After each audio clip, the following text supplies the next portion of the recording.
another great episode of Masamune-kun no Revenge. With this episode, I think it is clear as day that Yoshino is best girl. Now I know we still have more girls to be introduced to, which I am a little worried that this is steering down towards a lame harem route. Hopefully it doesn't turn out that way, but I don't know. Manga readers are kind of scaring me at the moment, to be honest. No, but for real though, have you seen the fandom of the Masamune-kun no Revenge, manga fandom and stuff? Like, have you seen them?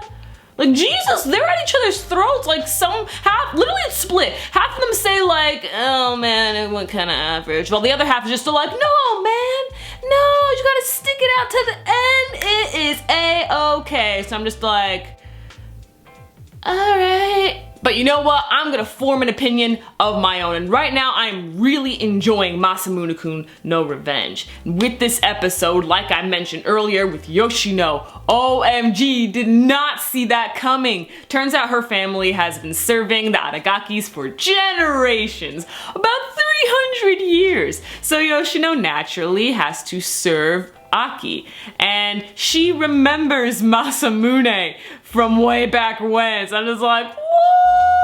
Like, that was crazy. I was just so shocked. Oh my gosh. And I thought that she was gonna try to stop him when we found this out. I mean, she did tie him up, but then she cut him down. That was a waste of time, to be honest. But anyway, so she caught his attention, and she was just like, oh yeah, you can go through with your plan. Heck, I could even help you out. And it's just like, what? Like, her personality completely changed. Like, from the first half, we saw her being, a clumsy character. And personally, I really, really despise clumsy characters like that, where they trip and, oh, look, they're in a sexual position. Like honestly, how do you trip? And then your whole skirt flips up. Your whole skirt flips up. Like, what? Like, but that was cringe. So cringy, but it was made up later on when we found out how pretty cool Yoshino is. So after learning that she's the one who sent the pig's foot note, she has offered her assistance to Masamune, and at the end of the episode, she even gave him her number. And we see that Masamune isn't exactly as cool as we thought. I mean, he is getting used to the hot life, but he is kind of worried that if people start to look deeper into his personality, that they would think that he's a loser. It didn't matter how he looked, but that his personality was that of, a loser. Masamune is actually really nervous around girls than I thought. I thought he was like, he is still pulling that cool act, but you know what this reminds me of? Have you ever seen Gekkan Shoujo Nozaki-kun or Monthly Girls Nozaki-kun? Do you remember the character? Starts with an M. Oh my gosh, this is gonna annoy me. He's a redhead and his name starts with an M. Or at least that was his nickname. I always called him by his nickname. But this guy, he was just like so cool, got all the ladies, romanced them, but would get really embarrassed right afterwards. That's exactly what Masamune is at this point. Like, he's romancing all the ladies, even got the class rep, Futaba, but he's still like really embarrassed and he doesn't even know how to get a girl's number. So I'm just like, whoa, okay. Like, funny thing, he actually is romancing all the ladies by reading shoujo manga, and I'm like, wow, man.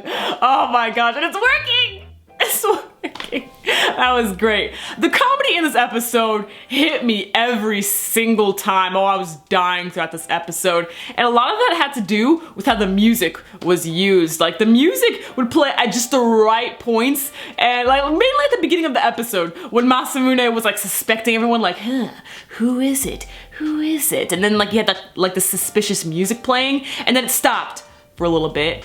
And then it played back again when he looked at his best friend, and I'm like, oh my gosh, what the heck, you're going crazy, man! And then it started off again when he was freaking out over a classmate mentioning pig's foot in like their lunch. I was dying. The music was handled really well and it added to the comedy. I loved that. Masamune kinda sorta asks out Aki, and Aki Saki let him on for a week, and then she finally said that she declines. I think that she did that just so that she can still keep her rep. Like, honestly, I think the reason why she's still acting like this is just to keep her rep up as the cruel princess. Maybe she's just afraid of love. We don't really know why she hates men in the first place. So yeah, we gotta dig deeper into that situation. But overall, a really entertaining episode, and I cannot wait for next week. Catch them later as I live react to Boku no Hero Academia. I'm your female otaku, sayonara.